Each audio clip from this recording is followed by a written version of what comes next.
Hello students, I'm your science teacher Khushbu. Hope you all are fine. So today we will start our new chapter crop production and management. Students, इस chapter में हम पढ़ने वाले हैं कि हमें crop कैसे प्रोड्यूस की जाती है और उसे कैसे मैनेज किया जाता है, उन सब के बारे में अपने चैप्टर में पढ़ने वाले हैं. So let's start our chapter.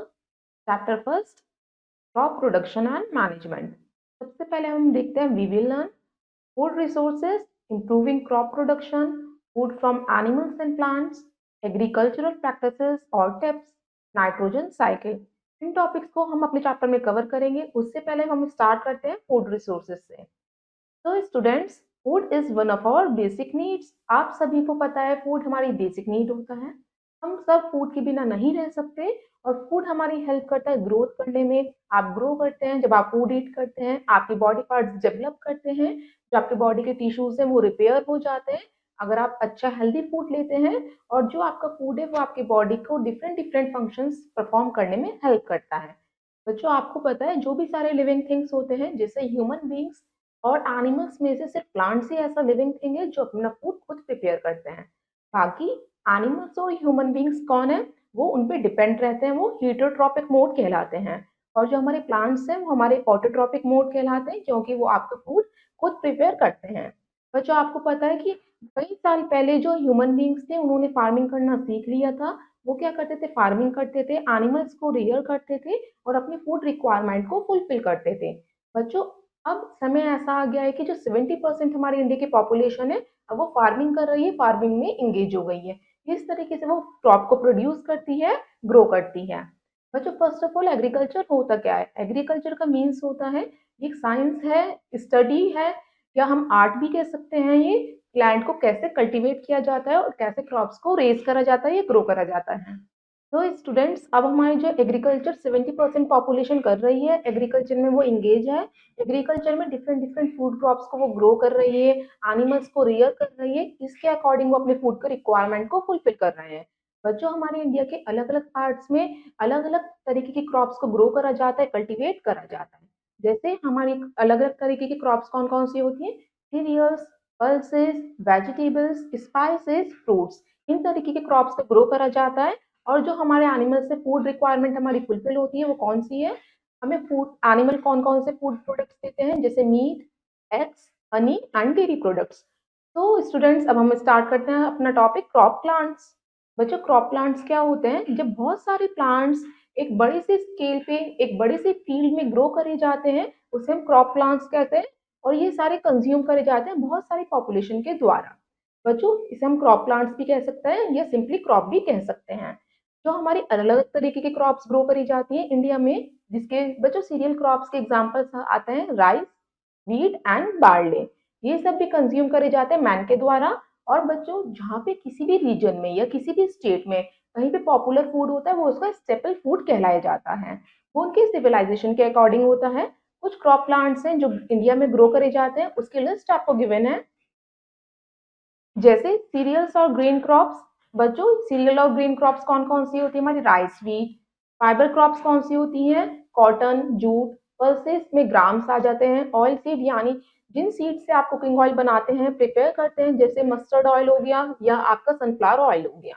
आपकी मेडिसिनल क्रॉप्स भी ग्रो करी जाती हैं, प्लांटेशन क्रॉप्स भी ग्रो करी जाती हैं. प्लांटेशन क्रॉप्स में आ गए कॉफी, टी.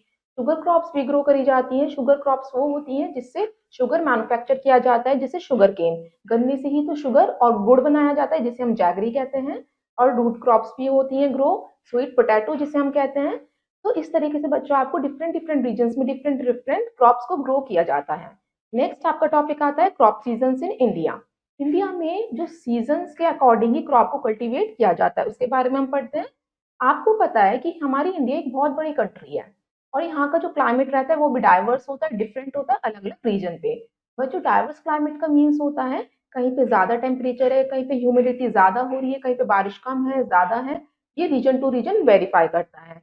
अब आप देखते हैं कि इन्हीं सारी फैक्टर्स पे हमारी क्रॉप डिपेंड करती है कि वहाँ का एटमॉस्फेयर कैसा है, वहाँ का क्लाइमेट कैसा है, उसके अकॉर्डिंग हम वहाँ पे क्रॉप को ग्रो करते हैं.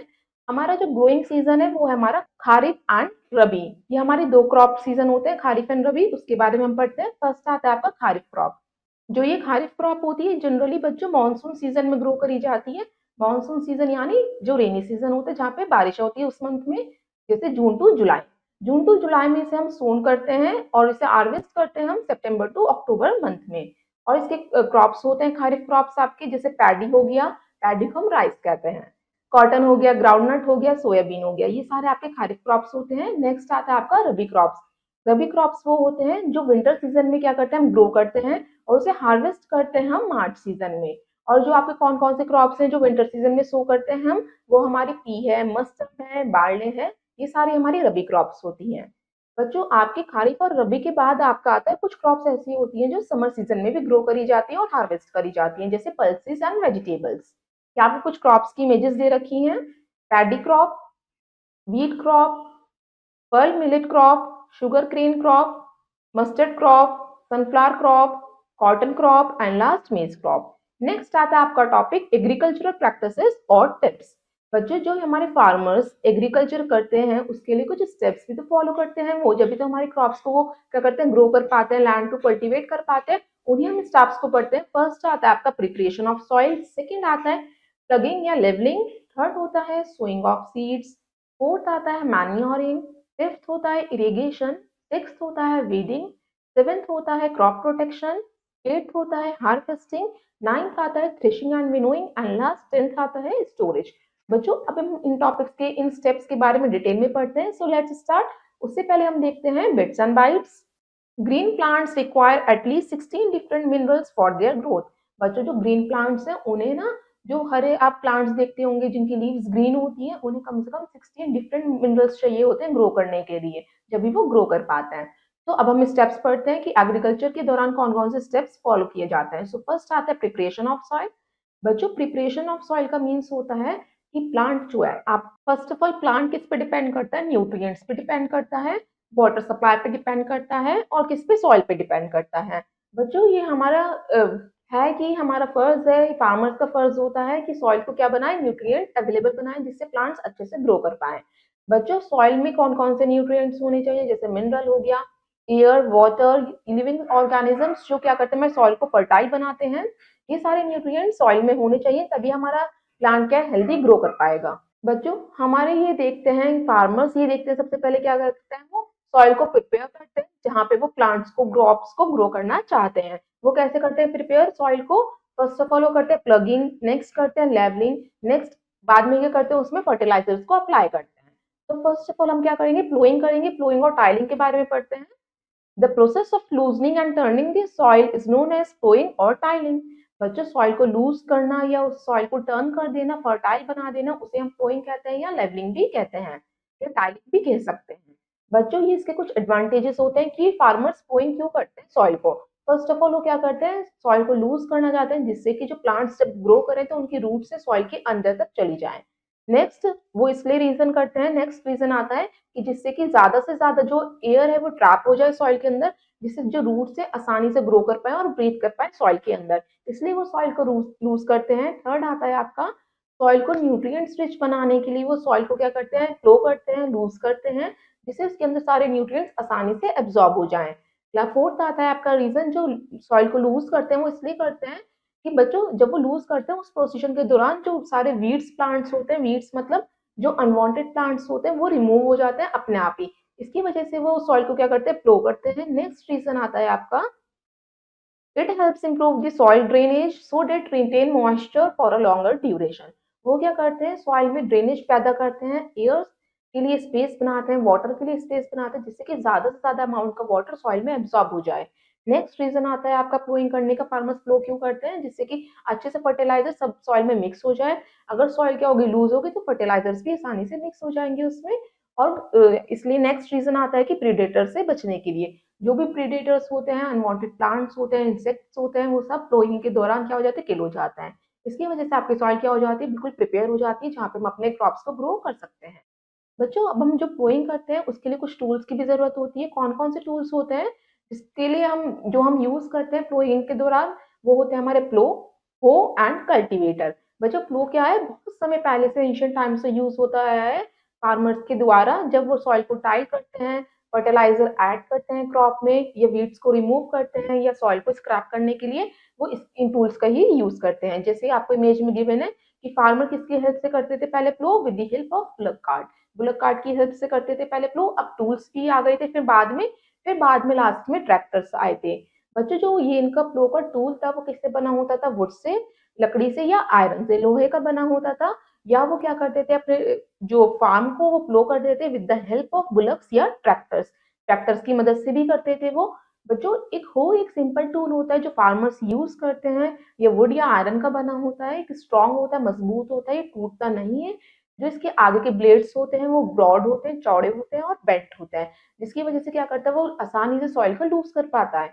नेक्स्ट अब हम देखते हैं, nowadays tractor driven और cultivators are increasingly being used to plow the field। बच्चों आजकल तो जो फार्मर्स हैं वो टूल्स का तो यूज नहीं करते, वो किसका यूज करते हैं, ट्रैक्टर्स का यूज करते हैं फील्ड को प्लो करने के लिए, जिसकी वजह से हम उन टूल्स को क्या कहते हैं, जो बहुत बड़े एरिया में यूज किया जाता है उसे हम एग्रीकल्चर इम्प्लीमेंट्स कहते हैं, उन टूल्स को जो हमारे प्लो के दौरान यूज किए जाते हैं। कुछ लिविंग ऑर्गेनिजम्स हैं जैसे हमारा अर्थवर्म, अर्थवर्म को हम कहते हैं फार्मर का फ्रेंड। हम इसलिए कहते हैं क्योंकि वो सॉइल में को फर्टाइल बनाने में फार्मर्स की मदद करता है, इसलिए अर्थवर्म क्या होता है, एक गुड फ्रेंड होता है फार्मर्स का। वो क्या करता है, सॉइल को लूज बनाता है और उसे फर्टाइल बनाता है। बच्चों इस दौरान ये हमारा पूरा प्लोइंग का प्रोसेस होता है। ये आपको इमेजेस दे रखी हैं, bullock driven wooden plough, tools used in ploughing, tractor drive iron cultivator. बच्चों ट्रैक्टर के दौरान कैसे कल्टीवेट करा जा रहा है। नेक्स्ट आता है लेवलिंग। लेवलिंग का मीन्स होता है जब हमारी सॉइल फ्लो हो गई है, लूज हो गई है, तो वो लेवल भी तो करनी है, अब हमें एक साथ स्मूथ करनी है जिससे हम क्रॉप्स वहां पे आसानी से ग्रो कर सके। इसके लिए जो हमारे बड़े बड़े क्रम्स होते हैं सॉइल के, जो बड़े बड़े क्रम्स होते हैं उसे हम क्या कर देते हैं, लेवलिंग के दौरान क्या कर देते हैं, उसे स्मॉलर पीसेस में तोड़ देते हैं, ब्रेक कर देते हैं, जिससे हम वहां पे आसानी से क्रॉप्स को कल्टीवेट कर पाए, और इससे हमारा सॉइल इरोजन भी प्रिवेंट होता है, बच जाता है। नेक्स्ट अब हम देखते हैं bits and bytes.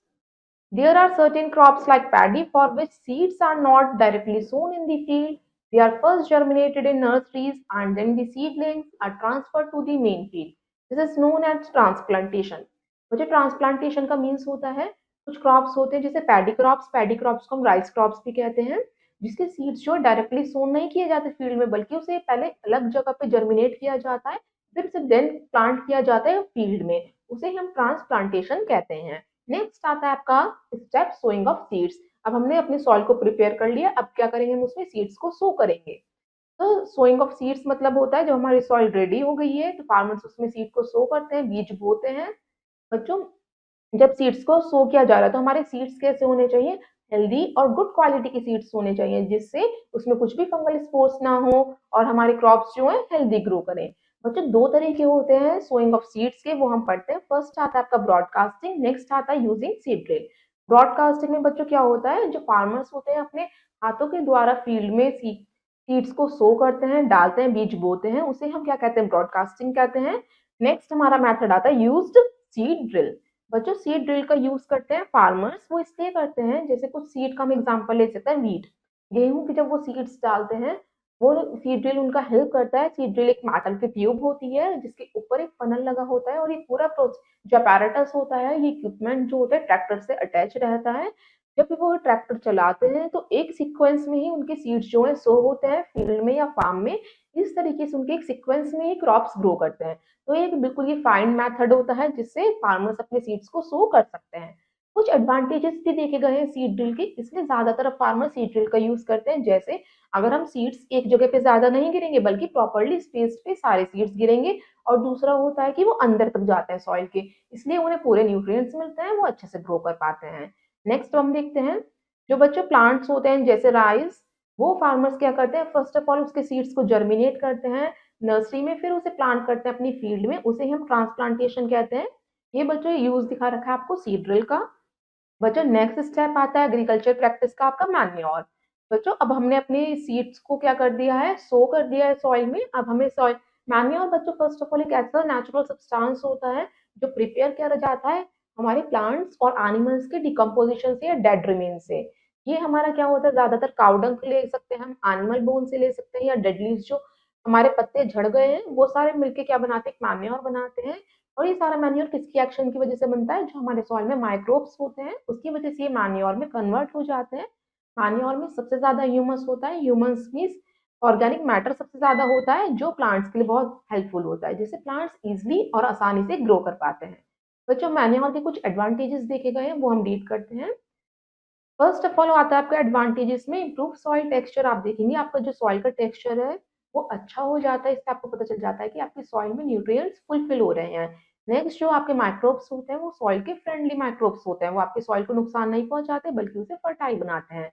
Third reason आता है आपका जो वाटर होल्डिंग कैपेसिटी होती है, मैन्योर डालने के बाद सॉइल की वो इंक्रीज हो जाती है, जिससे वो ज्यादा से ज्यादा अपने अंदर पानी एब्सॉर्ब कर पाते हैं।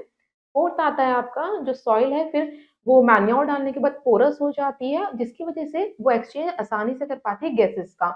मतलब वो क्या कर ले पाती है, आसानी से एटमॉस्फेयर से नाइट्रोजन एब्सॉर्ब कर पाती है। ये आपको इमेज गिवन है मैन्योर की। तो students, let's look an activity first. अब हम एक्टिविटी फर्स्ट देखते हैं। हमारा एम है इस एक्टिविटी का ग्रोइंग ग्राम सीड्स। आपको ग्राम सीड्स को ग्रो करना है, इसके लिए आपको कुछ प्रोसीजर्स फॉलो करने पड़ेंगे। स्टेप से फर्स्ट आपको 3 वेसल्स लेने हैं। उस वेसल्स पे मार्क करना है ए, बी एंड सी। बच्चों, उस वेसल्स में इक्वल इक्वल अमाउंट का सॉइल डालना है। आपको क्या करना है, आपको ए में, वेसल ए में तो काउ डंग डालना है जो कि एक मैन्योर है, और वेसल बी में यूरिया डालना है, और वेसल सी में कुछ नहीं डालना, सिर्फ सॉइल होना चाहिए। फिर आप उस तीनों वेसल्स में इक्वल अमाउंट का वाटर देंगे और उसमें कुछ सीड्स डाल देंगे। फिर आप कुछ नोटिस करेंगे कि 1 वीक के बाद कि उसमें जो प्लांट्स ग्रो कर रहे हैं, आप देखते हैं जिस इमेज में आपको गिवन है, सॉइल प्लस मैन्योर वाले वेसल में जो आपके प्लांट्स की ग्रोथ है हुई है मगर थोड़ी कम है। सॉइल प्लस यूरिया वाले मैन्योर वाले वेसल में इसमें क्या हुआ है, आपके जो सीड्स हैं वो अच्छे से ग्रो कर पाए हैं, और सॉइल जहाँ पे वेसल सी में हमारा सिर्फ सॉइल था उसमें प्लांट्स ग्रो नहीं कर रहा। तो इससे पता चला है कि मैन्योर का भी इंपॉर्टेंट रोल होता है क्रॉप्स को ग्रो करने के लिए। नेक्स्ट आता है आपका स्टेप इरिगेशन, वो हम पढ़ते हैं। पर जो इरिगेशन का मीन्स होता है, फर्स्ट ऑफ ऑल वाटर कितना रिक्वायरमेंट है, हम क्रॉप्स को वाटर करते हैं, प्लांट्स को वाटरिंग करते हैं, उसे हम इरिगेशन कहते हैं।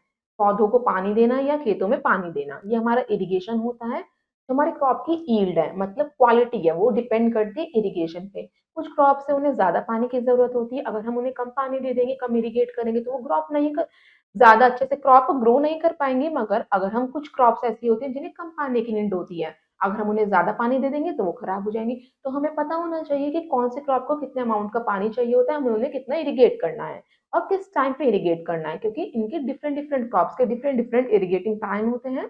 कुछ बच्चों टाइप्स फॉलो किए जाते हैं फार्मर्स के द्वारा इरिगेशन के। फर्स्ट आता है आपका फ्लड इरिगेशन, सेकंड आता है आपका स्प्रिंकलर इरिगेशन, थर्ड आता है बेसिन इरिगेशन एंड लास्ट आता है ड्रिप इरिगेशन। इन इरिगेशन के बारे में हम पढ़ेंगे, उससे पहले हम देखते हैं ये इमेज गिवन है आपको इरिगेशन की। बच्चों, ज्यादातर अब क्या बन गए हैं, डैम्स बन गए हैं, ट्यूबवेल्स बन गई हैं, वेल्स बन गए हैं, जिससे फार्मर्स अब बारिश पे डिपेंड नहीं है कि जब बारिश होगी तभी उनके खेतों में पानी आएगा। अब वो इन जरियों से भी पानी ले सकते हैं, जैसे कुएं से, डैम से या कैनल से। तो स्टूडेंट्स, अब हम देखते हैं bits and bytes. Environmental scientists recommended biofertilizers and biopesticides in agriculture. Both of these have biological origin and hence are environment friendly. बच्चों, जो इन्वायरमेंटल साइंटिस्ट होते हैं वो क्या रिकमेंड करते हैं कि हमें क्या देना चाहिए अपनी सॉइल में, बायो फर्टिलाइजर्स का ही यूज करना चाहिए, क्योंकि ये हमारे क्या होता है, इको फ्रेंडली होते हैं, सॉइल फ्रेंडली भी होते हैं, जिससे हमारी क्रॉप अच्छे से ग्रो करती हैं, और ये हमारे बायोलॉजिकली ग्रो करे जाते हैं फर्टिलाइजर्स, इसलिए नुकसान भी नहीं पहुंचाते। तो students, let's do try it out. अब हम ट्राई इट आउट करते हैं। Answer the following questions. अब हम कुछ क्वेश्चंस के आंसर्स पढ़ेंगे। फर्स्ट है डिफाइन द टर्म एग्रीकल्चर। बच्चों, अब आप बताइए कि एग्रीकल्चर से आप क्या समझे। अभी हमने पढ़ा एग्रीकल्चर क्या होता है। एग्रीकल्चर का मीन्स होता है, agriculture means cultivating the land and raising the crops. Land को कल्टीवेट करना और उस पे क्रॉप्स को रेज करना या उगाना, ग्रो करना, वो हमारा एग्रीकल्चर होता है। सेकेंड आता है व्हाट इज क्रॉप। अब आपने बताया कि एग्रीकल्चर हम क्रॉप को रेज करते हैं, तो फिर क्रॉप होती क्या है। क्रॉप बच्चों क्या होती है, कोई भी एक ऐसा प्लांट जो हम वास्ट फील्ड एरिया में ग्रो करते हैं अपने फूड के पर्पज के लिए या सब्सिस्टेंस के पर्पज के लिए, मतलब सब्सिस्टेंस मतलब होता है सेल के पर्पज के लिए। थर्ड आता है आपका give example of kharif crop and rabi crops. बच्चों, आपको एग्जाम्पल देने हैं खारिफ क्रॉप के एंड रबी क्रॉप के। आपको पता है खारिफ क्रॉप कौन सी होती है, जो मानसून सीजन में होती है, और रबी क्रॉप कौन सी होती है, जो आपकी विंटर सीजन में होती है। तो आप एक एक एग्जाम्पल लेंगे। जैसे खरीफ क्रॉप जो मानसून सीजन में होती है उसका हम एग्जांपल ले सकते हैं बारले, और रबी क्रॉप कौन सी होती है, जैसे हम ले सकते हैं उसका एग्जांपल विंटर में पीस होती हैं। फोर्थ आता है आपका question, how does loosening of soil allow the root of to breathe. जब हम फ्लोइंग करते हैं उसके दौरान हमारी जो सॉइल को हम लूज करते हैं वो हम क्यों करते हैं, और उससे जो हमारी सॉइल है ब्रीथ कैसे कर पाती है। अब हम कैसे करते हैं बच्चों, हम प्लोइंग के दौरान सॉइल को लूज करते हैं, जिसकी वजह से क्या होता है, जो प्लांट्स की रूट्स होती हैं वो अंदर तक पेनिट्रेट कर पाती है सॉइल के अंदर, जिससे वो आसानी से ग्रो कर पाता है plant. Next have a look on fertilisers. अब हम नेक्स्ट टॉपिक पढ़ते हैं फर्टिलाइजर्स। फर्टिलाइजर्स क्या होते हैं, अभी हमने पढ़ा मैन्योर्स के बारे में, अब हम देखते हैं फर्टिलाइजर्स क्या होते हैं। फर्टिलाइजर्स ऑर्गेनिक कंपाउंड्स होते हैं जिसमें बच्चों सारे ही न्यूट्रिएंट्स होते हैं ज्यादातर, जैसे नाइट्रोजन, पोटेशियम, फोस्फोरस। बच्चों ये फर्टिलाइजर्स ना फैक्ट्रीज में बनाए जाते हैं और डिफरेंट डिफरेंट फर्टिलाइजर्स होते हैं, जैसे आप देखते होंगे एक बैग होता है फर्टिलाइजर पे, उस पे लिखा रहता है एनपीके या CAN, ऐसे हर एक फर्टिलाइजर के बैग पे लिखा रहता है। इसका मीन्स होता है कि इस फर्टिलाइजर के बैग में ये वाले न्यूट्रिएंट्स आपके प्रेजेंट है। एनपीके का मीन्स होता है nitrogen, phosphorus and potassium. CAN का मीन्स होता है कैल्शियम, अमोनियम एंड नाइट्रेट। तो ये जो फार्मर्स होते हैं अपने क्रॉप्स के अकॉर्डिंग इन फर्टिलाइजर्स की बैग को परचेज करते हैं। ये आपको इमेज गिवन है फर्टिलाइजर्स की। तो स्टूडेंट्स अभी हमने पढ़ा मैन्योर्स के बारे में एंड फर्टिलाइजर्स के बारे में, अब हम इसका डिफरेंस करते हैं। तो difference between manure and fertilisers उसे हम देख लेते हैं एक बार। मैन्योर क्या होते हैं, फर्टिलाइजर्स, इसमें डिफरेंस क्या होता है, बल्कि ये दोनों ही हेल्प कर रहे हैं क्रॉप्स को ग्रो करने में, तो इनमें डिफरेंस क्या है वो हम पढ़ते हैं। तो फर्स्ट ऑफ ऑल हम देखते हैं मैन्योर। मैन्योर क्या होता है, मैन्योर एक ऑर्गेनिक सब्सटेंस होता है जो डिराइव किया जाता है एनिमल वेस्ट से, प्लांट के डेड डिकेइंग मैटर से। बच्चों जबकि फर्टिलाइजर क्या होता है, जो ही फैक्ट्रीज में बनाया जाता है। तो फर्टिलाइजर्स को हम खुद बनाते हैं और मैन्योर अपना बनता है। सेकंड पॉइंट आता है इनका डिफरेंस का। जो मैन्योर होता है उसमें ऑर्गेनिक न्यूट्रिएंट सबसे ज्यादा होते हैं, मगर वहाँ पे उसमें नाइट्रोजन, पोटेशियम और फास्फोरस नहीं पाए जाते, मगर फर्टिलाइजर्स में एनपीके, नाइट्रोजन, फास्फोरस और पोटेशियम ज्यादा पाए जाते हैं। नेक्स्ट आप देखते हैं मैन्योर क्या होता है, आपका बल्की होता है, हैवी होता है, उसे ट्रांसपोर्ट करने में डिफिकल्टी आती है, मगर फर्टिलाइजर्स हल्के होते हैं, उसे कहीं भी इजिली ट्रांसपोर्ट किया जा सकता है। अब नेक्स्ट डिफरेंस देखते हैं। जो मैन्योर होते हैं वो हार्मफुल बिल्कुल भी नहीं होते, आपके इन्वायरमेंट फ्रेंडली होते हैं, और जो भी सारे सॉइल के न्यूट्रिएंट्स होते हैं उसे वो फुलफिल करने में बिल्कुल मदद करते हैं। मगर जो फर्टिलाइजर्स होते हैं वो हमारे, अगर हम ज्यादा यूज करेंगे फर्टिलाइजर्स का, इससे हमारा वाटर पॉल्यूशन भी होता है और सॉइल का भी लॉस होता है। नेक्स्ट हम देखते हैं मैन्योर क्या करता है, हमारे वाटर होल्डिंग कैपेसिटी को इंक्रीज करता है सॉइल के अंदर, और ये इंप्रूव करता है सॉइल के टेक्सचर को, सॉइल पोरस बनाता है, और ये फैसिलिटेट करता है जिससे कि सॉइल आसानी से गैस एक्सचेंज कर सके एटमॉस्फेयर से। बल्कि इसके साइड में फर्टिलाइजर्स क्या करते हैं, अगर हम ज्यादा से ज्यादा फर्टिलाइजर्स का यूज करेंगे, इससे हमारी सॉइल फर्टाइल नहीं होती, लेस फर्टाइल हो सकती है और सॉइल को नुकसान हो सकता है। तो इसलिए मैन्योर का यहाँ पे एक बेनिफिट होता है। और मैन्योर क्या होता है, ये वाटर में सॉल्युबल नहीं होता, बल्कि ये क्या करते हैं, प्लांट्स इसे धीरे धीरे एब्सॉर्ब करते हैं। मगर जो फर्टिलाइजर है वो पानी में डिजोल्व हो जाता है, सॉल्युबल हो जाता है, इसलिए उसे प्लांट्स आसानी से जल्दी एब्सॉर्ब कर सकते हैं। तो हमने कुछ पढ़े मैन्योर के बेनिफिट्स और कुछ फर्टिलाइजर के बेनिफिट्स पढ़े, मगर दोनों के नुकसान भी होते हैं कुछ कुछ। अब हम एग्जाम्पल लेते हैं, जैसे मैन्योर का एग्जाम्पल होता है कंपोस्ट, होता है एक मैन्योर होता है जो ऑब्टेन किया जाता है डेड प्लांट्स और एनिमल से। हम काउ डंग भी ले सकते हैं, काउ डंग भी मैन्योर होता है। फर्टिलाइजर का भी आपने एग्जाम्पल पढ़ा, एनपीके एंड CAN, ये सारे क्या होते हैं आपके फर्टिलाइजर के एग्जाम्पल फैक्ट्रीज में बनाए जाते हैं। नेक्स्ट आपका एग्रीकल्चर प्रैक्टिस का स्टेप आता है वीडिंग। अब हम वीडिंग को देखते हैं। बच्चों वीडिंग क्या होता है, वीडिंग वो होता है कि जो एक अनवांटेड अनकल्टिवेटेड प्लांट्स होते हैं या पेस्ट होते हैं जो हमारी कल्टिवेटेड अच्छी क्रॉप्स के साथ वो अपने आप ही ग्रो हो जाते हैं। हम उन्हें ग्रो नहीं करते बल्कि वो अपने आप ही उग जाते हैं, उसे हम वीड्स कहते हैं या वीडिंग कहते हैं उस प्रोसेस को।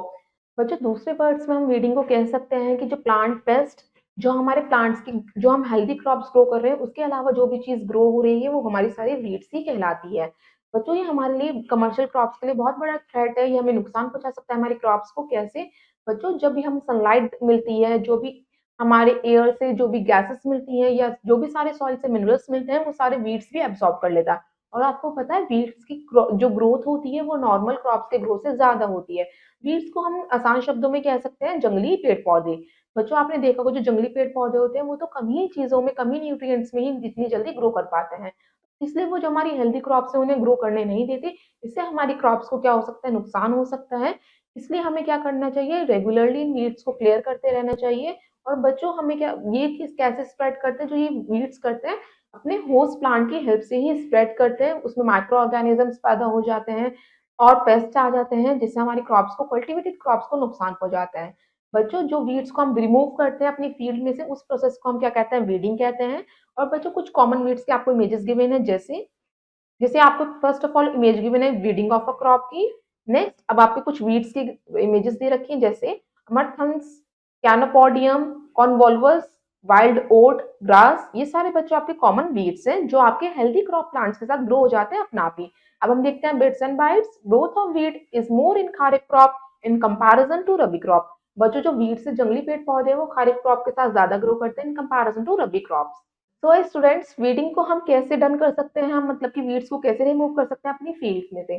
तो वीडिंग को हम कैसे रिमूव कर सकते हैं, या तो हम वीड्स को अपने हैंड से पुल कर सकते हैं, या तो एक टूल आता है ट्रॉल जिसे हम कहते हैं, जिसे हम खुरपा भी कहते हैं, या हैरो, इन सब की मदद से हम वीड्स को रिमूव कर सकते हैं।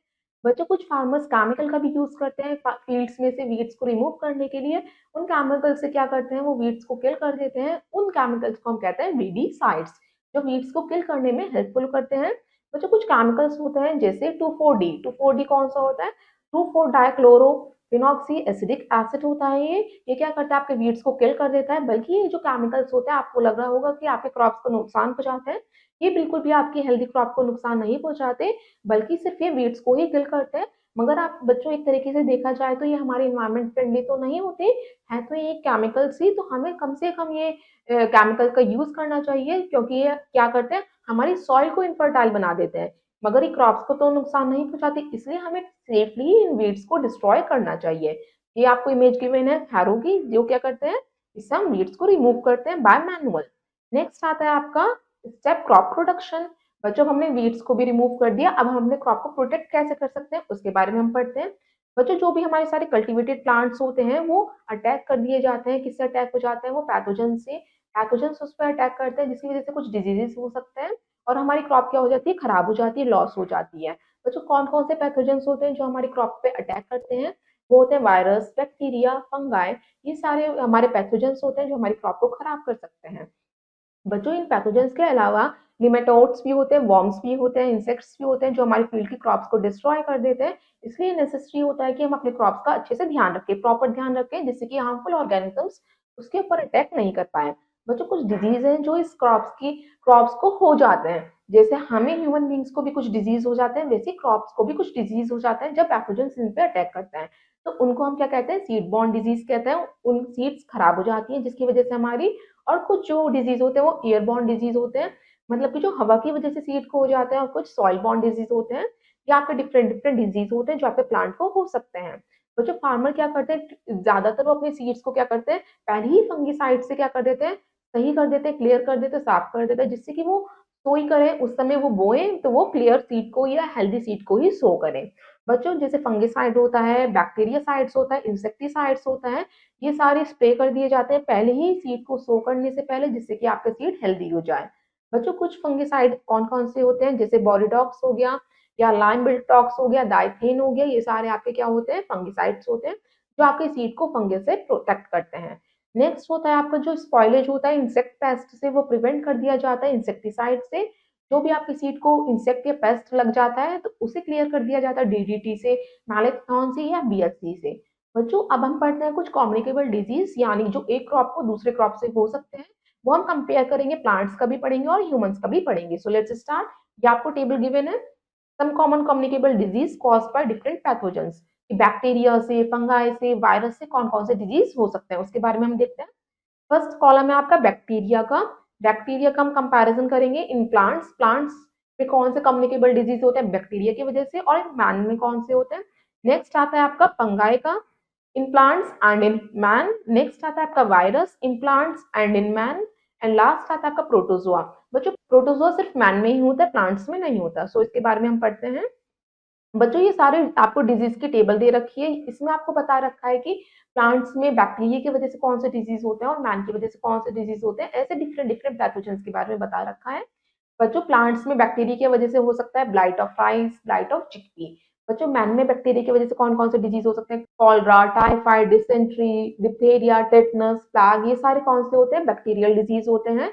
अब हम नेक्स्ट पढ़ते हैं फंगाई से कौन कौन से डिजीज होते हैं प्लांट्स में। Blast of rice, tikka disease of groundnut कह सकते हैं हम, red root of sugar cane कह सकते हैं। और मैन में बच्चों कौन कौन से फंगाई की वजह से डिजीज होते हैं, रिंगवॉर्म डिजीज हो गया, फूड पॉइजनिंग, यानी जब हमारे स्टमक में पेन होने लगता है, स्टमक इन्फेक्शन हो जाता है, वो फंगाई की वजह से ही होता है। नेक्स्ट आता है आपका वायरस की वजह से जो डिजीज प्लांट्स में होते हैं वो होते हैं potato mosaic disease, bunchy top of banana, cucumber mosaic virus disease, ये सारे डिजीज होते हैं प्लांट्स में वायरस की वजह से। बच्चों मैन में वायरस की वजह से कौन कौन से डिजीज होते हैं, जैसे इन्फ्लुएंजा हो गया, पोलियो हो गया, या रेबीज हो गया, कॉमन कोल्ड हो गया, चिकन पॉक्स हो गया, ये सारे वायरस की वजह से होते हैं। नेक्स्ट आता है आपका बच्चों प्रोटोजुआ। प्रोटोजुआ सिर्फ प्लांट्स को नहीं करता अटैक, सिर्फ वो मैन को अटैक करता है, जैसे मलेरिया, अफ्रीकन स्लीपिंग सिकनेस, ये सारा प्रोटोजुआ की वजह से ही होता है मैन के अंदर। तो स्टूडेंट्स ये हमारी पूरी टेबल थी जो हमने पढ़ी कि पैथोजेंस की वजह से कौन कौन से हमारे कम्युनिकेबल डिजीज हो सकते हैं। तो student see this fact file. अब हम फैक्ट फाइल देखते हैं। DDT is one of the first insecticide ever to develop. DDT stands for dichloroDiphenyl trichloroethane, a common weedicide. 2,4-D is the short form of 2,4-dichlorophenoxyacetic acid.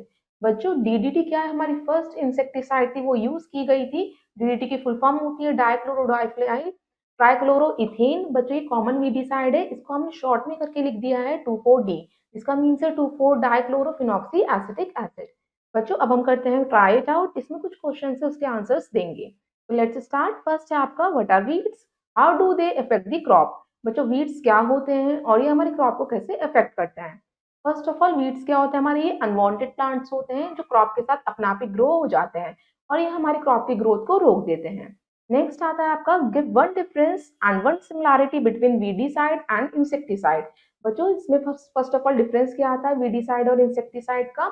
जो weedicide होते हैं, the weedicide is help to kill the weeds. Weedicide weeds को kill करने में help करते हैं और insecticides insects को किल करने में हेल्प करते हैं। ये इनका डिफरेंस हो गया। और सिमिलैरिटी में आता है ये दोनों ही क्या करते हैं, मेरे क्रॉप्स को प्रोटेक्ट करने का काम करते हैं। थर्ड आपका क्वेश्चन आता है differentiate between insecticide and pesticide. Insecticide और पेस्टिसाइड में क्या डिफरेंस है। बच्चों insecticides helps to kill the insects and pesticides helps to kill the pest and cultivate the crops, हमारी क्रॉप को कल्टीवेट करने का काम करते हैं। फोर्थ आता है name the method used for pest eradication. बच्चों पेस्ट को रोकने के लिए हम किसका यूज कर सकते हैं, पेस्टिसाइड का यूज कर सकते हैं। लास्ट फिफ्थ आता है आपका what are the harmful effect of using insecticide और पेस्टिसाइड्स। बच्चों अगर हम ज्यादा से ज्यादा इंसेक्टिसाइड और पेस्टिसाइड का यूज करेंगे अपनी फील्ड्स में, फार्म्स में, इसकी वजह से हमारे वाटर पॉल्यूशन भी होता है और ये इन्वायरमेंट फ्रेंडली भी नहीं होते, इसलिए हमारे इन्वायरमेंट के लिए भी हार्मफुल होते हैं। तो इस तरीके से आप इन क्वेश्चन के आंसर्स करेंगे। अब हम नेक्स्ट एग्रीकल्चर प्रैक्टिस करते हैं, वो आती है हार्वेस्टिंग। बच्चों हार्वेस्टिंग क्या होती है, जब हमारी क्रॉप्स मैच्योर हो जाती है तो फार्मर्स क्या करते हैं, उसकी कटिंग का टाइम हो जाता है, उसे कट करते हैं और कलेक्ट करते हैं। बच्चों उस प्रोसेस को, कटिंग और गैथरिंग ऑफ क्रॉप्स को हम क्या कहते हैं, हार्वेस्टिंग करते हैं। बच्चों पहले क्रॉप्स को कट करना फिर उसे गैथर करना। जैसे हम एग्जांपल ले सकते हैं रबी क्रॉप्स का। रबी क्रॉप्स होती है वीट यानी गेहूं, वो क्या करती है, हार्वेस्ट कब की जाती है, वो मार्च और अप्रैल मंथ में करी जाती है। और पैडी क्रॉप कौन सी होती है, राइस क्रॉप जो होती है, खरीफ क्रॉप जिसे हम कहते हैं, ये हार्वेस्ट की जाती है, कट करी जाती है सितंबर टू अक्टूबर मंथ में। तो स्टूडेंट जो हार्वेस्टिंग होती है वो क्रॉप्स की, वो अकॉर्डिंग टू सीजन्स होती है और वो किससे की जाती है, उसके लिए टूल्स का यूज किया जाता है, सिकल। सिकल से ही जो फार्मर्स होते हैं क्रॉप्स को हार्वेस्ट करते हैं। और दूसरा आता है मेथड आपका मशीन। कौन सी मशीन होती है जो हार्वेस्टिंग करती है, हार्वेस्टर।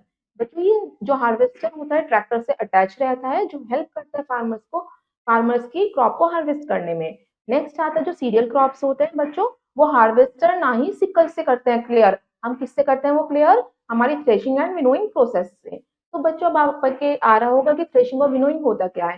फर्स्ट ऑफ ऑल हम उसके बारे में पढ़ेंगे, पहले हम देखते हैं bits and bytes. In India, festivals associated with the harvest season are celebrated. Some of these are Pongal, Holi and Vaisakhi.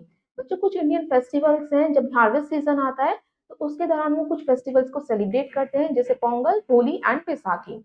अब हम पढ़ते हैं थ्रेशिंग और विनोइंग क्या होता है, जिससे हम अपने सीरियल्स क्रॉप को हार्वेस्ट करते हैं। फर्स्ट पढ़ते हैं हम थ्रेशिंग के बारे में।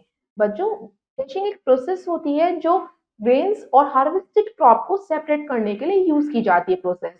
थ्रेशिंग हम करते हैं बच्चों मैनुअली भी, जो हम हाथ से करते हैं, और दूसरी आती है मशीन से करते हैं। मैनुअली हम कैसे करते हैं हार्वेस्टिंग, बच्चों हम क्या करते हैं, अपनी क्रॉप को एक हार्ड सरफेस पे उसे स्ट्राइक करते हैं, वो एक प्रोसीजर है थ्रेशिंग का। नेक्स्ट आता है मशीन। कौन सी मशीन यूज की जाती है थ्रेशिंग के लिए, थ्रेशर।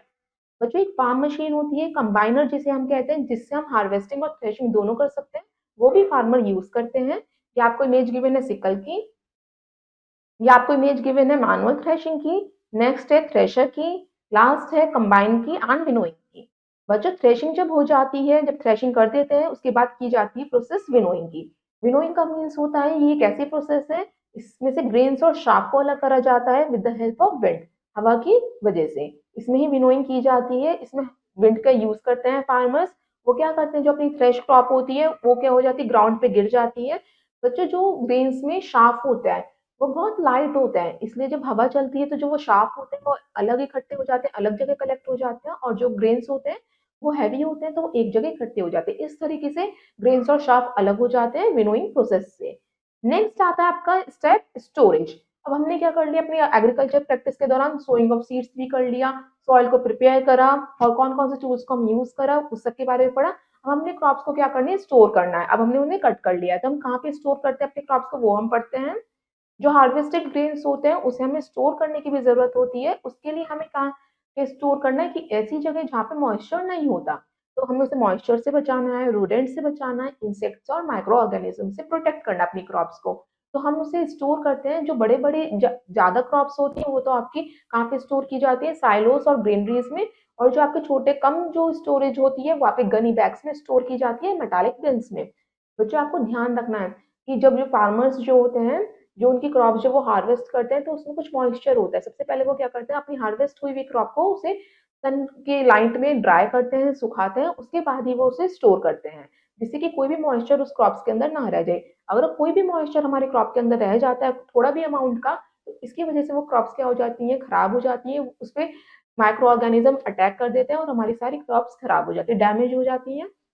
इसलिए सबसे पहले उसे सन में ड्राई करा जाता है, उसके बाद उसे स्टोर करा जाता है।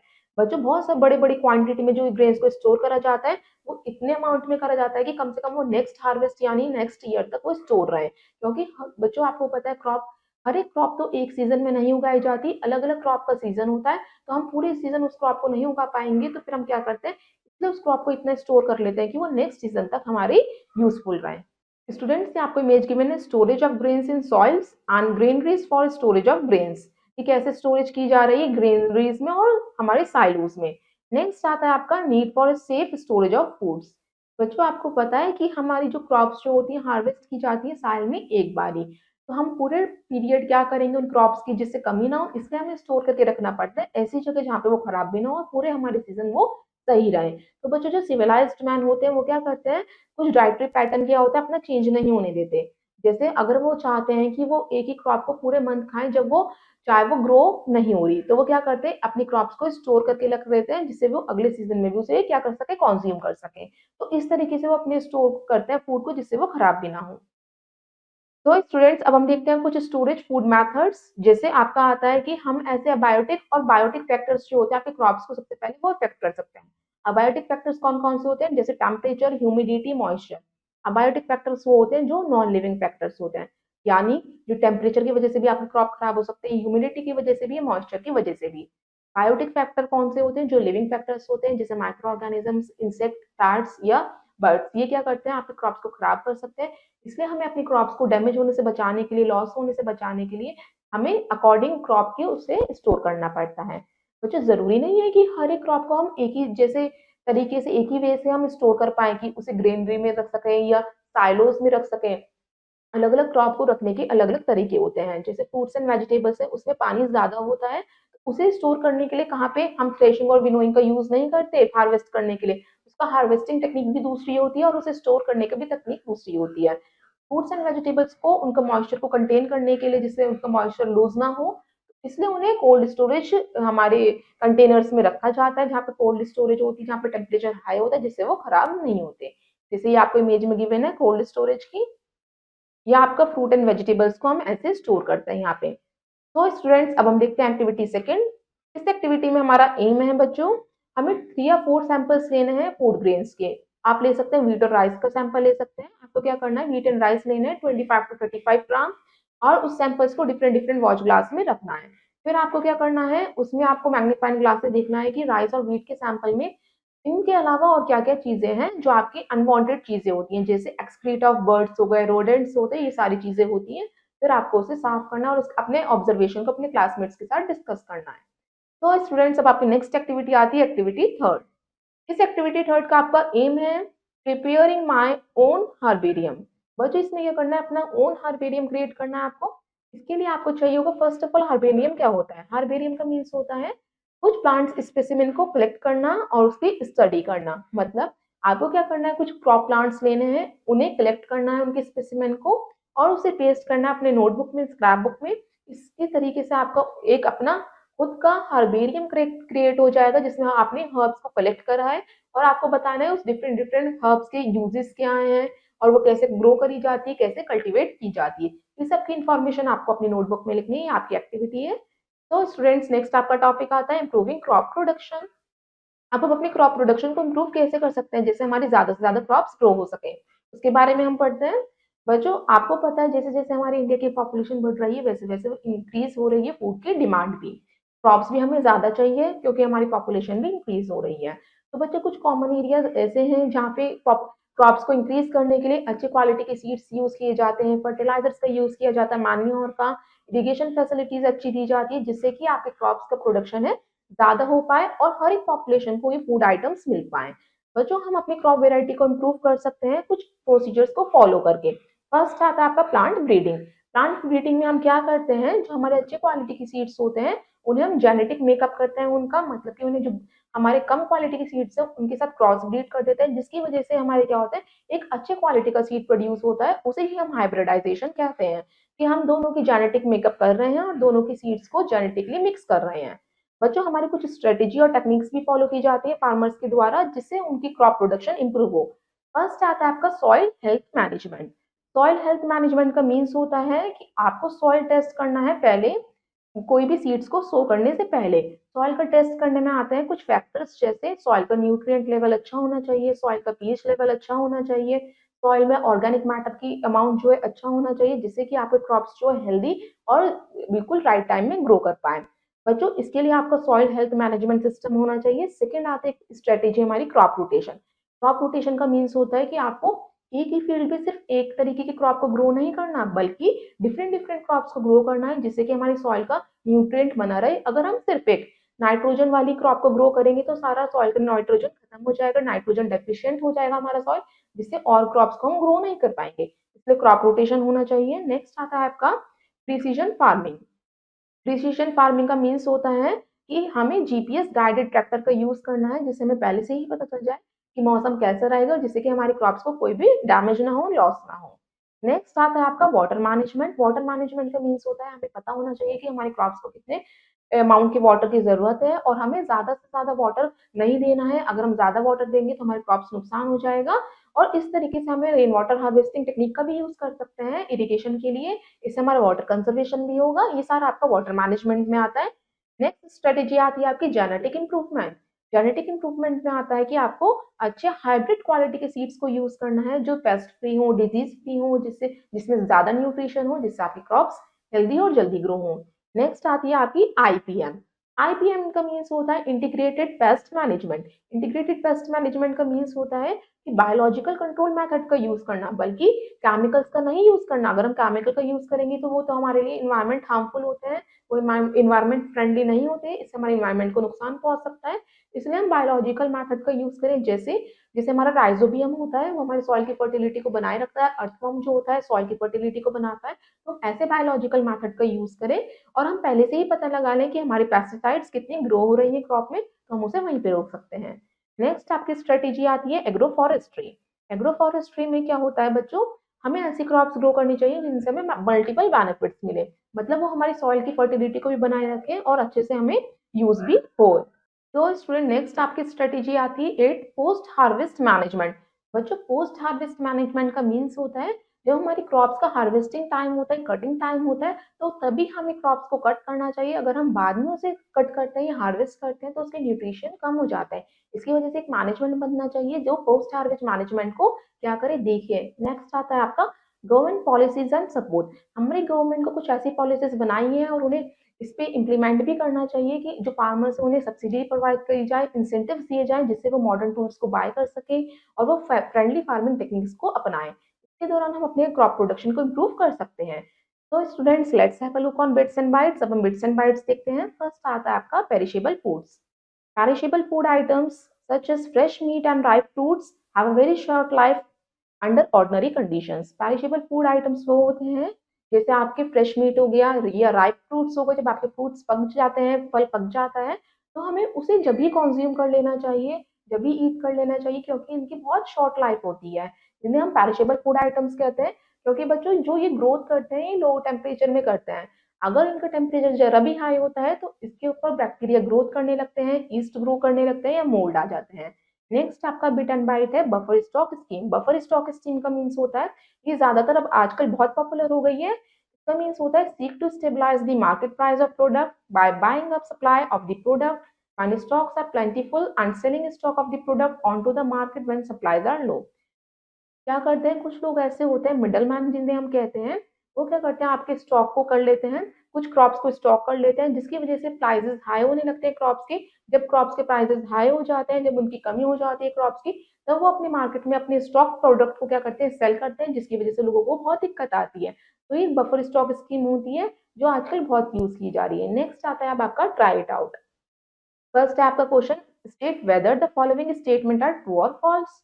बच्चों आपको कुछ स्टेटमेंट्स दे रखे हैं, आपको बताना है ये स्टेटमेंट आपकी गिवन है जो ट्रू है या फॉल्स है। फर्स्ट है आपका small scale storage of grains is done in granaries. जो आपका कम स्टोरेज होता है ग्रेन्स का वो हम ग्रेनरीज में रखते हैं, नो इट इज फॉल्स। वो हम रखते हैं बच्चों गनी बैग्स में। नेक्स्ट आता है second, 2,4-D is an example of a weedicide. 2,4-D क्या हमारा वीडीसाइड है, yes it is true. Next है loosened soil has less air space. जब हम सॉइल को लूज करते हैं तो एयर स्पेस कम हो जाता है, नो इट इज फॉल्स।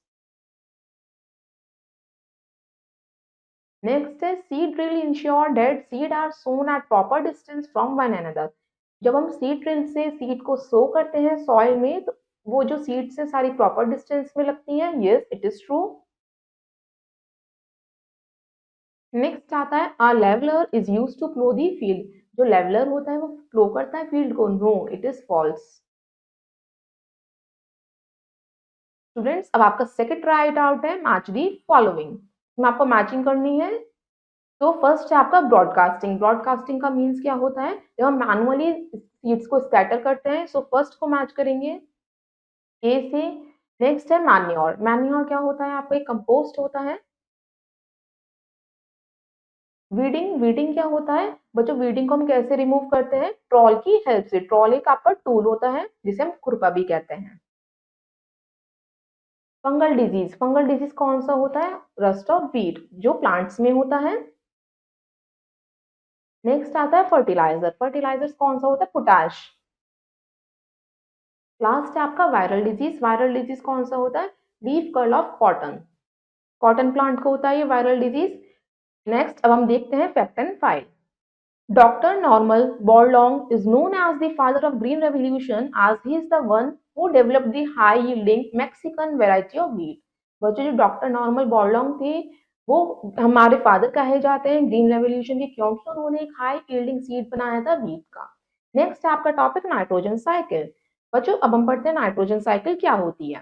आप सभी को पता है कि जो प्लांट्स है ग्रोथ करने के लिए उन्हें नाइट्रोजन चाहिए होता है। वो नाइट्रोजन उन्हें कहाँ से मिलता है, वो एटमॉस्फेयर से मिलता है। हमारे एटमॉस्फेयर में 78% नाइट्रोजन अवेलेबल है। प्लांट्स भी उसे यूटिलाइज करते हैं और हमारे ह्यूमन बींग्स भी हम उसे यूटिलाइज करते हैं। जो प्लांट्स करते हैं डायरेक्ट वो नाइट्रोजन नहीं ले सकते एटमॉस्फेयर से, तो वो कैसे यूज करते हैं, इन दी फॉर्म ऑफ फर्टिलाइजर्स। वो फर्टिलाइजर्स के फॉर्म में नाइट्रोजन को यूज करते हैं। बच्चों वो डायरेक्टली नहीं यूज कर पाते, तो इसलिए जो नाइट्रोजन होता है उसे फिक्स करता है सॉइल में एक बैक्टीरिया होता है राइजोबियम। वो क्या करता है, एटमॉस्फेयर से नाइट्रोजन को लेता है और वो उनके रूट्स में फिक्स करता है। इसे हम नाइट्रोजन फिक्सेशन प्रोसेस कहते हैं, जब नाइट्रोजन फिक्स की जाती है। जो नाइट्रोजन फिक्सेशन है वो एक बैक्टीरिया क्या करता है, इसका एक प्रोसीजर होता है। सबसे पहले बैक्टीरिया क्या करता है, एटमॉस्फेरिक नाइट्रोजन को एक यूजेबल फॉर्म में कन्वर्ट करता है, जिसे हम सॉल्युबल नाइट्रेट कहते हैं। फिर प्लांट क्या करते हैं, सॉल्युबल नाइट्रेट को अपने रूट्स के थ्रू लेते हैं और जो जितनी नाइट्रोजन उन्हें चाहिए होती है वो ले लेते हैं और बाकी वो क्या करते हैं, वापस सॉइल में छोड़ देते हैं। जब वो वापस सॉइल में छोड़ देते हैं फिर वो दोबारा बैक्टीरिया क्या करता है, उसे एटमॉस्फेयर में रिलीज कर देता है। इस तरीके से नाइट्रोजन साइकिल चलती रहती है। इस पूरी साइकिल को हम नाइट्रोजन साइकिल कहते हैं। और ये कौन से प्लांट्स में होता है, राइजोबियम बैक्टीरिया लेग्यूमिनस प्लांट्स में, जो हम ले सकते हैं पी प्लांट या बीन्स का एग्जाम्पल। बच्चों नाइट्रोजन साइकिल के 5 स्टेप्स होते हैं, उसे हम देखते हैं। फर्स्ट आता है आपका नाइट्रोजन फिक्सेशन।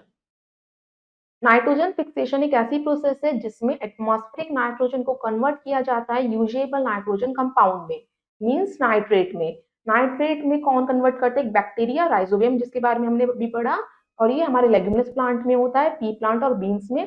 फर्स्ट स्टेप यही करता है हमारा नाइट्रोजन फिक्सेशन का। और जो ये एटमॉस्फेरिक नाइट्रोजन होता है ये फिक्स किया जाता है दूसरे तरीके से भी, बाय एटमॉस्फेयर। फर्स्ट हमारा बाय राइजोमियम, सेकंड होता है बाय एटमॉस्फेयर। एटमॉस्फेयर कैसे देता है प्लांट को नाइट्रोजन? जब लाइटनिंग होती है, जब बिजली कड़कती है या जब बारिश होती है, तो कैसे हमें प्लांट्स को नाइट्रोजन मिलता है? जब हमारा टेम्परेचर इंक्रीज होने लगता है, जो ऑक्सीजन और नाइट्रोजन हमारे एटमॉस्फेयर में होते हैं वो रिएक्ट कर जाते हैं नाइट्रोजन के ऑक्साइड से, जिसकी वजह से एटमॉस्फेरिक नाइट्रोजन फिक्सेशन होता है। और ये जब बारिश होती है, रेन वाटर होता है, तो ये नाइट्रोजन उनके साथ मिक्स होकर नाइट्रिक एसिड बनाते हैं और उसकी तरफ वो सॉइल में जाता है नाइट्रिक एसिड, तब प्लांट्स हमारे उस नाइट्रोजन को लेते हैं। इसके आपको इक्वेशंस दिखा रखी है, केमिकल रिएक्शंस दिखा रखी है जो हमारे नाइट्रोजन फिक्सेशन का काम करती है एटमॉस्फेयर में। फर्स्ट ऑफ ऑल क्या होता है, नाइट्रोजन आपका ऑक्सीजन के साथ रिएक्ट करता है जिसकी वजह से आपका नाइट्रोजन ऑक्साइड बनता है। फिर जब बारिश होती है तो उसके साथ H2O मिक्स हो जाता है, वाटर मॉलिक्यूल्स मिक्स हो जाते हैं जिसकी वजह से नाइट्रिक एसिड बनता है। जब ये नाइट्रिक एसिड सॉइल में चला जाता है तो इसके थ्रू हमारे प्लांट्स नाइट्रोजन को अब्सॉर्ब कर लेते हैं। ये आपका पूरा डायग्राम गिवन है नाइट्रोजन साइकिल का। अब हम देखते हैं bits and bytes. Biological nitrogen fixation is a good example of mutual relationship और सिम्बायोसिस। तो जो बायोलॉजिकल नाइट्रोजन फिक्सेशन होता है बाय राइजोबियम बैक्टीरिया, ये हमारा सिम्बायोसिक रिलेशनशिप होता है। नेक्स्ट आता है आपका नाइट्रोजन साइकिल का step, nitrogen assimilation. Nitrogen assimilation का मीन्स होता है जो प्लांट एब्जॉर्ब करते हैं नाइट्रेट सॉइल से, फिर वो क्या करते हैं अपने अंदर उस नाइट्रेट को कन्वर्ट कर देते हैं ऑर्गेनिक कंपाउंड में। ऑर्गेनिक कंपाउंड कौन सा? प्रोटीन्स में। फिर ये नाइट्रेट प्रोटीन्स में बन जाते हैं प्लांट्स के अंदर, फिर ये नाइट्रेट्स बन जाते हैं नाइट्रोजन एसिमिलेशन में। जब हमारा एसिमिलेशन का मीन्स होता है जब हमारे ओल्ड प्रोडक्ट से by the processing after new product हमें ऑब्टेन हो जाता है, उसे हम एसिमिलेशन कहते हैं। नेक्स्ट आता है आपका स्टेप अमोनिफिकेशन। अमोनिफिकेशन का मीन्स होता है जब जितना नाइट्रोजन प्लांट ने एब्जॉर्ब करना था उतना कर लिया है, बाकी वो क्या करते हैं, वो छोड़ देते हैं। वो कैसे छोड़ते हैं? जब प्लांट्स की वजह से डेड हो जाते हैं तो प्लांट्स के अंदर नाइट्रोजन होता है वो सारा मिक्स हो जाता है सॉइल के अंदर, इस तरीके से वो वापस सॉइल में चला जाता है और ब्रेक हो जाता है दोबारा अमोनिया में, और उसे ही हम अमोनिफिकेशन कहते हैं। नेक्स्ट आता है आपका स्टेप नाइट्रिफिकेशन। नाइट्रिफिकेशन में क्या होता है, जो अमोनिया कंपाउंड सॉइल में आ चुका है और जो नाइट्रिफिकेशन का काम करते हैं कुछ बैक्टीरिया होते हैं एजोबैक्टर, वो क्या करते हैं वापस अमोनिया को नाइट्रेट में कन्वर्ट करते हैं और उसे वापस एटमॉस्फेयर में छोड़ते हैं।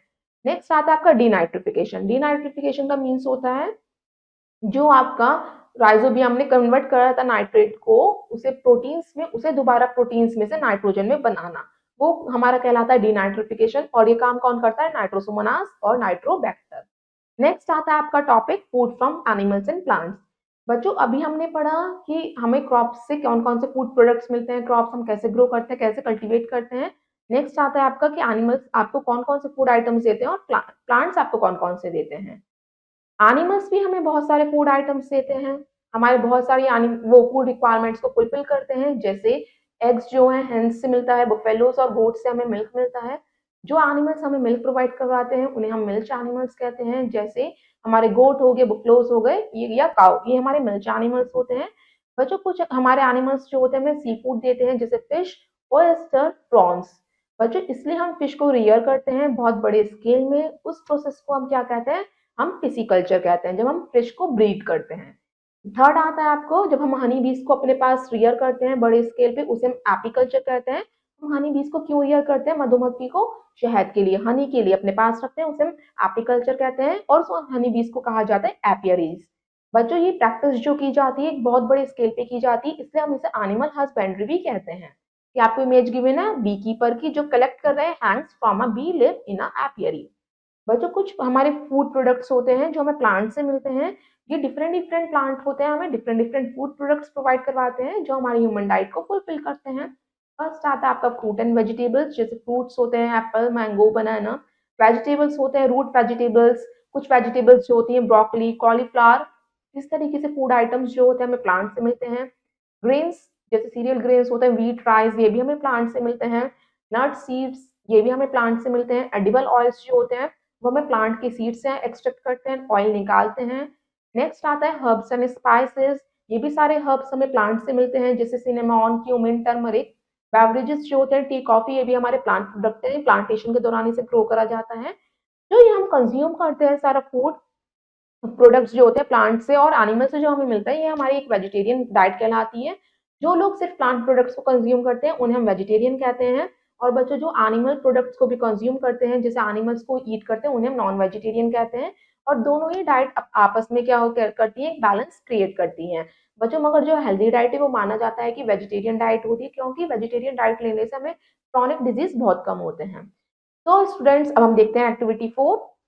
आपको क्या करना है, एक डेयरी फार्म पे विजिट करना है, पोल्ट्री फार्म पे भी विजिट कर सकते हैं जो आपके आसपास होगा। तो आपको क्या करना है, आपने वहां पे क्या क्या ऑब्जर्व करा उसकी आपको एक लिस्ट मेंटेन करनी है और उसे सबमिट करना है अपने टीचर को। नेक्स्ट है आपका, अब हम देखते हैं try it out. Write T for true and F for false statement. आपको ट्रू एंड फॉल्स करने हैं। तो लेट्स स्टार्ट। फर्स्ट है आपका statement, nitrobacter helps in nitrogen fixation. जो नाइट्रोबैक्टर होता है नाइट्रोजन फिक्सेशन में हमारी हेल्प करता है। Yes, it is true. Next है, sickle is used for manual harvesting. Sickle का हम यूज करते हैं हार्वेस्टिंग के लिए, क्रॉप्स को कट करने के लिए। Yes, it is true. Threshing is the process of separating the grains from the harvest plant. Threshing का मीन्स होता है ग्रेन्स को अलग करना हार्वेस्ट प्लांट में से। Yes, it is true. Freshly harvest grains do not contain any moisture. बच्चों, जब हम ग्रेन्स को कट करते हैं तो उनमें कोई भी मॉइस्चर नहीं होता, ये तो गलत है, इट इज फॉल्स। फिफ्थ है, the hybrid seeds provide better yield. बच्चों, जो सीड्स अच्छे हाइब्रिड के होते हैं अच्छी क्वालिटी देते हैं। Yes, it is true. तो स्टूडेंट, नेक्स्ट अब हम देखते हैं कुछ इंपॉर्टेंट डेफिनेशंस, वो हम रीड करते हैं। फर्स्ट है आपकी एग्रीकल्चर। एग्रीकल्चर क्या होता है, the process of growing plants on large scale for food and commercial purposes. Agriculture का मीन्स होता है प्लांट्स को ग्रो करना बड़े स्केल पे। नेक्स्ट आता है crops, plants that are grown on large scale at the same place for food. हम एक प्लेस पे बहुत सारे क्रॉप प्लांट्स को ग्रो करते हैं जो एक टाइप का होता है, उसे हम क्रॉप्स कहते हैं। ब्रॉडकास्टिंग मीन्स होता है the process of sowing seeds manually by hands. अपने हाथों से जब मिट्टी में सीड्स को सो करते हैं, बोते हैं, उसे हम ब्रॉडकास्टिंग कहते हैं। Irrigation means the process by which adequate amount of water is supplied to the crops. जब हम क्रॉप्स को पानी देते हैं उसे हम इरिगेट कहते हैं। नेक्स्ट है weeding, the process of removal of unwanted plants called weed. जो हम अनवांटेड प्लांट्स को रिमूव करते हैं उसे हम वीडिंग कहते हैं। नेक्स्ट आता है आपका hybridization, means the process that involve cross breeding different variety of high quality seeds. Hybridization means होता है जब हम डिफरेंट चीज की जेनेटिक को मेकअप करते हैं, उसको क्रॉस करते हैं, उसको मिक्स करते हैं, उसे हम हाइब्रिडाइजेशन कहते हैं। नेक्स्ट आता है आपका nitrogen cycle, the process of nitrogen being used by the plant and animals and then returning back to the atmosphere. Nitrogen cycle का मीन्स होता है एटमॉस्फेयर से नाइट्रोजन को लेना और जितना यूज है उतना लेना और बाकी उसे वापस एटमॉस्फेयर में छोड़ देना। नेक्स्ट आता है पिसिकल्चर। पिसिकल्चर का मीन्स होता है the rearing and breeding of fish on a large scale. Large scale में फिश को ब्रीड करना या रियर करना उसके प्रोडक्ट्स के लिए। नेक्स्ट आता है animal husbandry, the practice of rearing and breeding of animals on a large scale. Animal husbandry का मीन्स होता है बहुत बड़े स्केल पे एनिमल्स को ब्रीड करना या रियर करना। तो students, it's summing up the chapter time. अब हम समिंग अप करते हैं अपने चैप्टर को। इस चैप्टर में हमने क्या क्या पढ़ा उसे एक बार देख लेते हैं। फर्स्ट आता है आपका agriculture is the process of growing crops. Agriculture का मीन्स होता है क्रॉप्स को ग्रो करना। नेक्स्ट है soil, air, water and sunlight are the important requirement of plants. Plants को ग्रो करने के लिए सॉइल, एयर, वाटर सबकी ही रिक्वायरमेंट होती है। The product of plant are used for food, clothing, medicine and animal feed. जो plant के products होते हैं हम यूज करते हैं एज अ फूड, उसका उसकी क्लोथ्स भी बनाते हैं, मेडिसिन भी बनाई जाती है। The crops grown in winter are called rabi crops. जो क्रॉप्स विंटर सीजन में ग्रो करी जाती है वो रबी क्रॉप्स होती है। The crops grown during the monsoon season are called kharif crops. जो क्रॉप्स रेनी सीजन में ग्रो करी जाती है वो आपकी खारिफ क्रॉप्स होती हैं। Modern agricultural methods are used by farmers in India. अब आजकल फार्मर्स जो है इंडिया के वो मॉडर्न एग्रीकल्चर मेथड यूज कर रहे हैं जिससे उनकी क्रॉप प्रोडक्शन इंप्रूव हो। नेक्स्ट है soil is the medium for growth of plant. सबसे ज्यादा सॉइल क्या है, ज्यादा मीडियम है प्लांट के ग्रो करने का। Ploughing is the first agriculture operation and it loose the soil. Ploughing के दौरान ही हम क्या करते हैं, सॉइल को लूज करते हैं, उसे लेवल करते हैं। Sowing is the process of putting the seeds in the prepared soil. जब हमारी सॉइल प्रिपेयर हो जाती है हम उसमें सीड्स को पुट करते हैं, उसे हम सोइंग कहते हैं। Broadcasting is a method of sowing and refers to the process of scattering the seed by hand. Broadcasting का मीन्स होता है जब हम फील्ड में अपने हैंड से सीड्स को सो करते हैं, वो ब्रॉडकास्टिंग होता है। नेक्स्ट है यूज ऑफ मैन्योर्स और fertilizers is essential to get good yield. Manure और फर्टिलाइजर्स का यूज किया जाता है हमारे क्रॉप के अच्छे प्रोडक्शन के लिए। नेक्स्ट आता है weeding is the process of removal of unwanted plants that grow along with the cultivated plants. Weeding का मीन्स होता है जो हमारे गुड और हेल्दी प्लांट के साथ अनवांटेड प्लांट्स ग्रो हो गए हैं उन्हें रिमूव करना। नेक्स्ट है irrigation is the process of watering the crop plants. Irrigation का मीन्स होता है क्रॉप प्लांट्स को पानी देना, वाटर करना। There are different type of irrigation. हमने अपने इस चैप्टर में अलग अलग तरीके के इरिगेशन के बारे में भी पढ़ा। तो स्टूडेंट्स इट्स एक्सरसाइज टाइम। अब हम करते हैं exercise A. Dark in the correct option in the OMR sheet. बच्चों इसमें आपको ओएमआर शीट गिवन है, इसमें 4 ऑप्शंस दे रखे हैं ए बी सी डी। आपको करेक्ट ऑप्शन को चूज करना है, उसे सर्कल करना है। Use only blue black ball pen to fill the circles. It should be dark and completely and properly. बच्चों करेक्ट मेथड आपको शो कर रखा है। तो लेट्स स्टार्ट। फर्स्ट है आपका which of the following is not a kharif crop. बच्चों इसमें से कौन सा हमारा खारिफ क्रॉप नहीं है। मीन्स, पैडी, ग्राम या ग्राउंडनट। इसमें से बच्चों ग्राउंडनट है जो हमारा खारिफ क्रॉप नहीं है, so D is the right. Next है आपका the process of cutting and gathering the crop is called. जब हम क्रॉप को कट करते हैं और उसे इकट्ठा करते हैं, गैदर करते हैं, उस प्रोसेस को हम क्या कहते हैं, harvesting. D is the right. Next है थर्ड आपका which of the following is a leguminous crop. बच्चों कौन सी इसमें से हमारी लेग्यूमिनस क्रॉप है जिसमें सबसे ज्यादा नाइट्रोजन होता है, वो कौन सी है हमारी लेग्यूमिनस क्रॉप, मेज। Third D is the right. Fourth है आपका which of the following is tubers. इसमें से ट्यूबर्स कौन से हैं जो ट्यूब ग्रो करते हैं, उसके थ्रू ही वो ग्रो कर पाते हैं। इसमें से बच्चों ट्यूबर्स हैं आपके broccoli is the right. Fifth है आपका which of the following is used for loosening and turning the soil. बच्चों लूज करने के लिए सॉइल को, उसे टर्न करने के लिए, फर्टाइल बनाने के लिए हम किसका यूज करते हैं, फ्लो का। Is the right. Second exercise आती है आपकी B, fill in the blanks. इसमें हमें फिलअप करना है। सो लेट्स स्टार्ट। फर्स्ट है आपका dash are undesirable plant which grow with the crops. बच्चों वो कौन से अनडिजायरेबल प्लांट्स होते हैं जो अपना आप ही ग्रो हो जाते हैं हमारे कल्टीवेटेड प्लांट्स के साथ, उसे हम कहते हैं वीड्स। फर्स्ट में हम फिल करेंगे वीड्स। सेकेंड है harvesting is manually done by. Harvesting हम मैनुअली किसके द्वारा करते हैं बच्चों, हार्वेस्टिंग हम मैनुअली डन करते हैं फ्लो के द्वारा या फ्लो के द्वारा।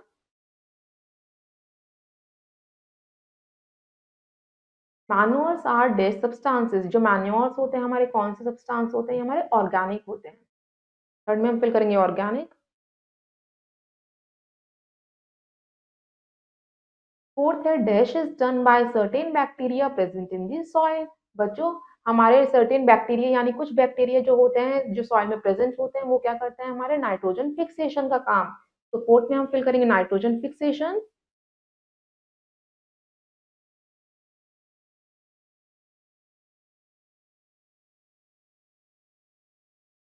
फिफ्थ है in India there are dash main crop seasons. हमारे इंडिया में कितनी क्रॉप सीजन्स होते हैं, 2, kharif and rabi. So fifth में हम फिल करेंगे 2। नेक्स्ट है आपके exercise C, match the following. बच्चों इसमें आपको कॉलम ए शो कर रखा है एंड कॉलम बी शो कर रखा है, आपको मैचिंग करनी है। सो लेट्स स्टार्ट। फर्स्ट है आपका फ्लो। फ्लो किस में हेल्प करता है बच्चों, फ्लो के दौरान हम क्या करते हैं, अपने सोइंग करते हैं। सो फर्स्ट को मैच करेंगे सी से। नेक्स्ट है हैरो। हैरो क्या करता है, वीडिंग को रिमूव करने का, वीडिंग के दौरान यूज किया जाता है, एक टूल है। तो सेकंड को मैच करेंगे ई से। थर्ड है स्प्रेयर। स्प्रेयर क्या करता है, इरिगेट करता है, आपके फील्ड को वाटर करता है। सो थर्ड को मैच करेंगे डी से। साइलोस। साइलोस किस लिए यूज किए जाते हैं, आपके ग्रेन्स को स्टोर करने के लिए। सो फोर्थ को मैच करेंगे बी से। जो सिकल है वो क्या करता है, हार्वेस्टिंग के लिए यूज किया जाता है। फिफ्थ को मैच करेंगे एफ से। नेक्स्ट है स्प्रिंकल। स्प्रिंकलर हम क्यों करते हैं, पेस्टिसाइड्स हम क्यों स्प्रिंकल करते हैं, क्रॉप प्रोटेक्शन के लिए, जिससे हमारे क्रॉप्स प्रोटेक्ट रहे। तो सिक्स को मैच करेंगे ए से। तो स्टूडेंट्स आपने अपनी मैच दी फॉलोइंग कर ली है। इसी तरह आप अपनी बाकी की एक्सरसाइज करेंगे। आई होप आपको चैप्टर समझ में आया होगा। हम आपसे मिलते हैं नेक्स्ट चैप्टर में, नेक्स्ट वीडियो में। So till then have a nice day, good bye, thank you.